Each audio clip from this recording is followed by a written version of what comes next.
Okay, so the topic for our presentation was BSF and DS, depth for search and breadth for search. And the research paper that we choose was this direction optimization BSF search. अब इसके अंदर basically है ये कि आपके पास दो approaches हैं। एक conventional top to down approach है जहाँ हर नोड ट्रैवर्स होता है और फिर नेक्स्ट लेयर या नेक्स्ट मूव कर जाता है बॉटम। बट एडिंग इट अब विद बॉटम अप अप्रोच एक हाइब्रिड एल्गोरिदम बनता है जिसके अंदर हमने इन दोनों ट्रेडिशनल और एक एडवांस एल्गोरिदम एक अपग्रेडेड अप्रोच को यूज़ करके एक हाइब्रिड एल्गोरिदम बनाती है। सो बेसिकली हमारे पास direction optimization breadth first search में होता ये है कि आपके पास usually if you take the BSF, तो हमारे पास ये सारे BSF DSF यूजुअली जो ग्राफ्स के एल्गोरिदम्स हैं वो हेल्प आउट करते हैं ग्राफ्स को सॉर्ट करने के लिए, आइडेंटिफाई करने के लिए और उनको एक किस्म का स्ट्रक्चरलाइज करने के लिए। अब BSF में ये होता है कि हमारे पास जीरो से फर्स्ट नोड ट्राइवर्स होगी, फिर सेकंड नोड ट्राइवर्स होगी, फिर थर्ड नोड ट्राइवर्स होगी, देन फर्स्ट नोड दोबारा ट्राइवर्स होकर फोर्थ नोड पे फोर्थ नोड एक्सप्लोर होगी, फिर फिफ्थ नोड एक्सप्लोर होगी and then goes back to zero and then it goes to a 2 and 6 node explore होगी and goes on to a 7 and 8 similarly। But जो हमारे पास usually इसके अंदर problem आती है वो आती है कि आपके पास रिडंडेंट एज चेकिंग होती है। अब एजेस क्या होते हैं? Basically these paths that you are seeing lines, these are the edges. 0 से 2 तक का जो पाथ है ये एक जिस लाइन से रिप्रेजेंट हो रहा है ये एज से। तो जब आपके पास 6 नोड तक दोबारा एक्सप्लोर होगा तो 2 की जो एज होगी वो दोबारा चेक होगी। तो these all edges that are being keep on checking, they this redundancy is being reduced और this problem is being identified। फिर आपके हमारे पास स्केलेबिलिटी इश्यूज आ जाते हैं कि डिफरेंट ग्राफ्स जो बनते हैं वो डिफरेंट मेमोरी कंज्यूम करते हैं। वी कंसिडर दिस जो जो दरमियान में ग्राफ है इसकी मेमोरी ज़्यादा होगी एज़ कम्पेयर टू इसके आसपास के ग्राफ से।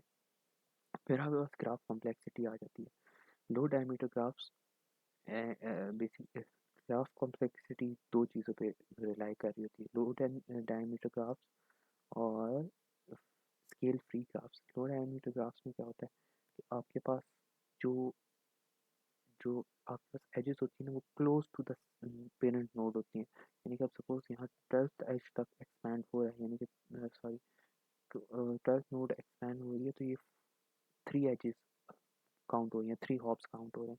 But if this 12th node is directly connected to the zero और तो ये सिंगल हॉप में पहुंच जाएगा और जो नंबर ऑफ हॉप से जब कम हो जाती हैं जो डायमीटर है वो भी रिड्यूस हो जाता है। So this is the consideration कि डायमीटर लो डायमीटर के ग्राफ्स होते हैं उनके अंदर ये काफ़ी अच्छी तरह मतलब emerging applications like low diameter graphs यानी कि आपके पास वाईफाई डिवाइसेस हैं क्योंकि वो एक वाईफाई डिवाइस डिफरेंट कनेक्शंस को एंटरटेन कर रही होती है। आपके जो जो एक्सेस पॉइंट्स होते हैं, नॉट राउटर्स, एक्सेस पॉइंट्स वो डिफरेंट डिवाइसेस को डील कर रहे होते हैं। तो फॉर दैट रीज़न ये this problem could be easily linked with them। Free scale graphs में ये होता है कि आपके सोशल मीडिया के जिस तरह ग्राफ्स होते हैं या सोशल नेटवर्क्स बनते हैं, अब जिस तरह एक टूल है मल्टीगो वो आपको चेक करके चीज़ ग्राफिकली या ग्राफ के फॉर्म में आपको ना एक स्ट्रक्चर प्रोवाइड कर देता है किसी भी सोशल मीडिया से लिंक प्रोफाइल्स का और वो चीज़ें। तो वो ग्राफ्स जो रिप्रेजेंट हो रहे होते हैं वो चीज़ें these all are being addressed into this solution. और ताकि हमारा जो लोड बैलेंसिंग का सिस्टम है वो इजीली अचीव हो सके। अब इस रिसर्च की कंट्रीब्यूशन क्या है? This research contributes in a hybrid BSF algorithm. जिस इस हाइब्रिड BSF एल्गोरिदम के अंदर हमारे पास टॉप टू डाउन मॉडल और बॉटम अप BSF दोनों कन्वेंशनल टॉप टू डाउन और दिस अपग्रेडेड या this additional bottom up approach is added जिसके अंदर हम लोग डायनेमिक स्विचेस यूज़ कर रहे हैं या जो एक ह्यूरिस्टिक्स की बेस पे स्विच कर रहा होगा, और वो ह्यूरिस्टिक्स क्या होंगी, फ्रंटियर साइज और एज डेंसिटी। फ्रंटियर साइज क्या है? फ्रंटियर साइज इज बेसिकली आपके पास जो नोड्स एक्सप्लोर हो रही होंगी at that moment, this is known as the frontier size. अब आप suppose that you are at the node 6 and you are at the level 3 2 0 1 and 2, तो ये जो लेवल 2 बन रहा है ये फ्रंटियर साइज बन रहा है इस मोमेंट पे। एंड दिस सिमिलरली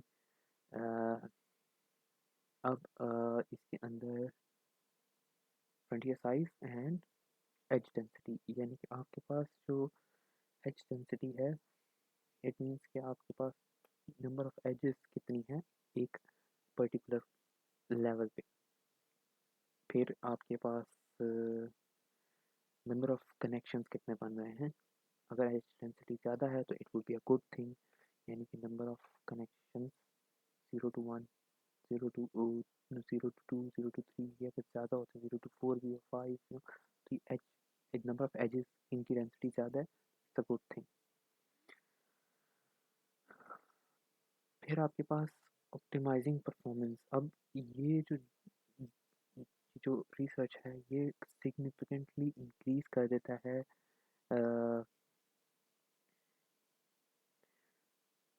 किसी भी मतलब इम्प्लीमेंटेशन को, ग्राफ्स की 2.4 to 7.8 टाइम्स इंक्रीज कर देता है उसकी जो इम्प्लीमेंटेशन है रियल वर्ल्ड के ग्राफ्स के साथ भी, और मतलब लाइक बोथ सिमुलेटेड और रियल वर्ल्ड ग्राफ्स को इम्प्लीमेंटेशन के लिहाज से।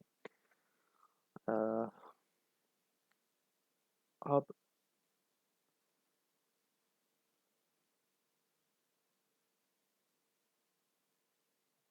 Similarly this also implements research contribute करिए वो जीपीयू के ऊपर या मल्टीपल कोर्स के ऊपर जो इम्प्लीमेंटेशन हो रही है उसके ऊपर भी ये कंट्रीब्यूट कर रही है। स्पेसिफिकली अब हम सिग्निफिकेंस क्या है, ये नोवेलिटी क्या है, ये एक क्या चीज़ कोर पॉइंट पे एड्रेस या चेंज आया है। बॉटम अप अप्रोच इंट्रोड्यूस की गई है। फिर बॉटम अप अप्रोच के इंट्रोडक्शन के बाद जो एज चेकिंग है वो कम की गई है, और डायनेमिक हाइब्रिड अप्रोच यूज़ की गई है जिसके अंदर हमारे पास bottom up bottom to top, both top down and bottom up approaches use की गई है। अब बॉटम अप अप्रोच किस तरह काम करती है कि सर्चेस फॉर देयर पेरेंट्स, वो अपने पेरेंट्स को सर्च करेंगे rather than active node searching for their child. अब आप जो पेरेंट नोड्स चाइल्ड नोड्स होंगे वो ऑटोमेटिकली पेरेंट नोड को भी सर्च करेंगे एज कम्पेयर टू जो पेरेंट नोड है उस चाइल्ड को सर्च करें। सपोज आपके पास यहाँ जो 7 है वो अगर सेकंड लेयर ट्राइवर्स हो रही है, जो 2 है या जो 10 है वो 7 की तरफ ऑटोमेटिक 2 0 की तरफ और 10 7 की तरफ मूव करेगा for the parent child searching for their parent.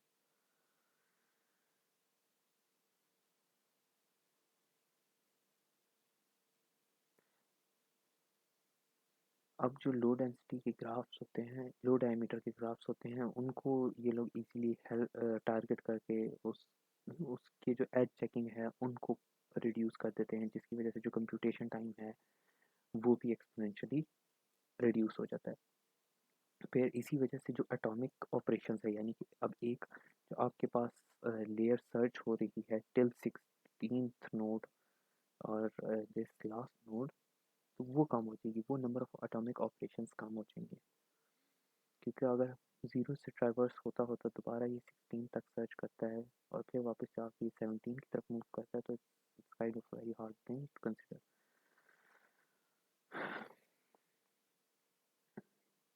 फिर हमारे पास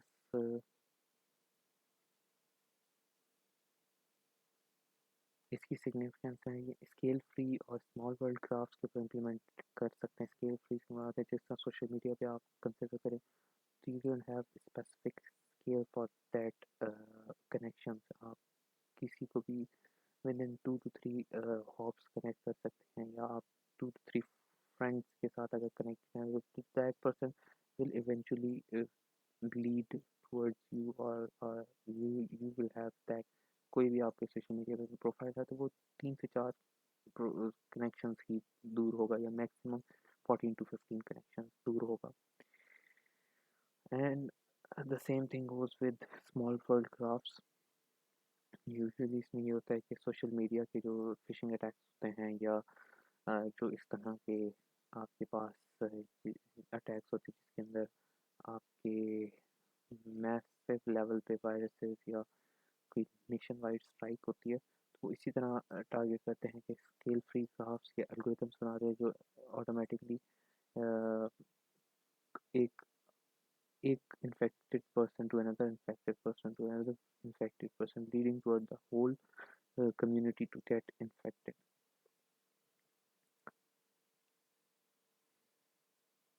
अब इस रिसर्च की लिमिटेशन क्या है? हाई डायमीटर ग्राफ्स में ये होता है कि यूजुअली आपके पास जो नोड्स होते हैं वो बहुत दूर दूर प्लेस होते हैं जिसकी वजह से जो आपके पास फ्रंटियर साइज है वो यूजुअली एक्सपैंड कर रहा था वो बस एक स्पेसिफिक लिमिट पे जाके रुक जाता है जिसकी वजह से जो आपके नोड्स एक्सप्लोर हो रहे होते हैं वो कॉन्स्टेंटली बस एक्सप्लोर ही होते रहते हैं। एक ग्रोथ रेट नहीं अचीव होता। फिर उसकी वजह से मेमोरी ओवरहेड आना शुरू हो जाता है कि बहुत ज़्यादा नोड्स होना शुरू हो जाते हैं एंड जो एजेस होती हैं या कहने के जो पाथ्स होते हैं वो इतने मेमोरी उस चीज़ को स्टोर नहीं कर सकती। और जो बिट मैप है या बॉटम अप अप्रोच है मेमोरी स्टोर करने का बिट मैप स्ट्रक्चर है वो भी एंटरटेन नहीं हो सकता। और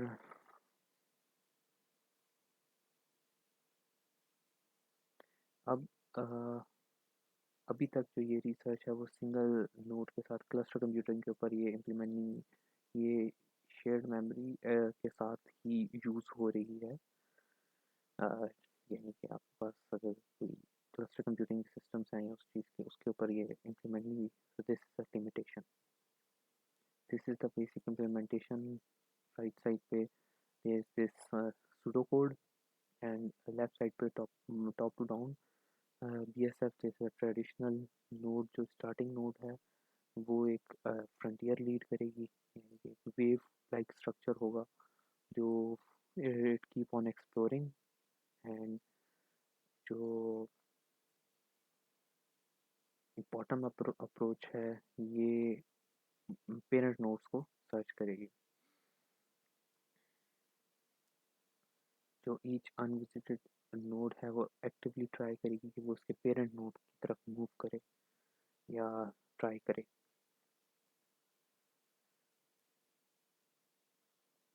इन दोनों को कंबाइन करने के लिए ह्यूरिस्टिक अप्रोच यूज़ की गई है जिसके अंदर आपके पास if the frontier is large switch to bottom up to save time. If you can say कि आपके पास ज़्यादा एक ना ज़्यादा लेयर्स हैं या लेवल्स हैं तो आप बॉटम अप अप्रोच भी पैरेलल में यूज़ हो रही है। Size of frontier is kind of a like how many number of nodes are being addressed at a single time और वो कौन सी लेयर है जिसके ऊपर ये एजेस जो चेक हो रही हैं रिक्वायर्ड। टाइम कॉम्प्लेक्सिटी की बात करें तो टॉप डाउन की जो टाइम कॉम्प्लेक्सिटी है वो simple number of edges paths पे डिपेंड कर रही है बट बॉटम अप की approach number of nodes vertices और नंबर ऑफ एजेस पाथ्स दोनों पे रिलाई कर रही है। और हाइब्रिड भी इससे हम बॉटम अप और टॉप को जब कंबाइन करते हैं दोनों पे रिलाई करती है। फाइंडिंग्स एंड कंक्लूजन में हमारे पास जो परफॉर्मेंस है वो 2.4 टाइम टू 7.8 टाइम इंक्रीज हुई है। जो जीपीयू की एक्सेलरेशन है ऑप्टिमल परफॉर्मेंस काफ़ी जीपीयू के साथ भी यूज़ की गई है और सेवरल बेंचमार्क्स भी अचीव किए गए हैं। जिस तरह आपके पास राइट साइड पे जो ग्राफ शो हो रहा है ये इसके अंदर हमारे फेसबुक की जो सर्चेस हैं या कनेक्शंस हैं उसको भी एंटरटेन उसको भी कनेक्ट करके उसका भी ग्राफ जो बनाया गया या उसके थ्रू भी कुछ सर्चेस परफॉर्म की गई हॉलीवुड की, इस तरह Wikipedia and Twitter. It's like कि बहुत जो सोशल, जब आप सोशल इंजीनियरिंग की तरफ जाते हैं, ये जब आप ओसेंट जब आप ओसेंट की तरफ, ओपन सोर्स इंटेलिजेंस की तरफ जाते हैं, तो ये ग्राफ्स हेल्प आउट करते हैं to structuralize or to perform to assist you in some kind of any uh, performing attack, intelligence gathering और इस तरह की चीज़ों में। एज रिडन एज रिडक्शन में हमारे पास जो हाइब्रिड बीएसएफ है, वो इसी तरह टॉप टू डाउन और बॉटम दोनों अप्रोच पे इसको यूज़ करके एज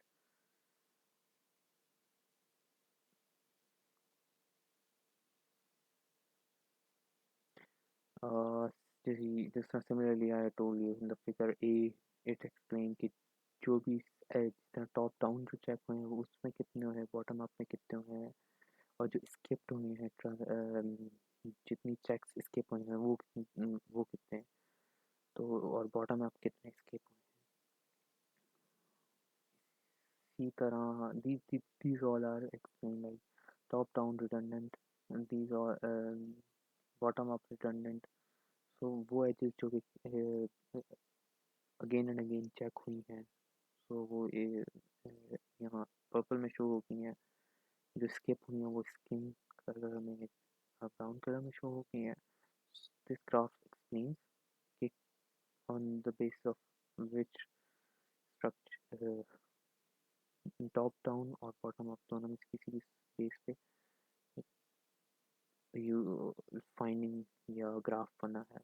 फिर स्केलेबिलिटी में हमारे पास पैरेलल एफिशिएंसी इंप्रूव हुई है, कोर्स नंबर कोर्स के लिहाज से या लार्ज पाथ लार्ज ग्राफ्स के साइज के लिहाज से देखा गया। एरिया ऑफ इम्प्रूवमेंट में यानी कि फर्दर इसके अलावा क्या क्या काम हो सकता है, क्लस्टर कंप्यूटिंग के अंदर ये इम्प्लीमेंट हो सकता है, उसको किया जा सकता है हाई डायमीटर ग्राफ्स में, जहाँ आपके पास नोड्स बहुत दूर दूर हों या नोड्स डिफरेंट हॉप्स के बाद मौजूद हों, उसके अंदर इस चीज़ को देखा जा सकता है। फिर हाइब्रिड विद जीपीयू यानी कि सीपीयू और जीपीयू दोनों को कंबाइन करके कोई ऐसी अप्रोच बनाई गई जिसके अंदर ये बीएसएफ एफिशिएंटली काम कर सके। This is the summary and thank you.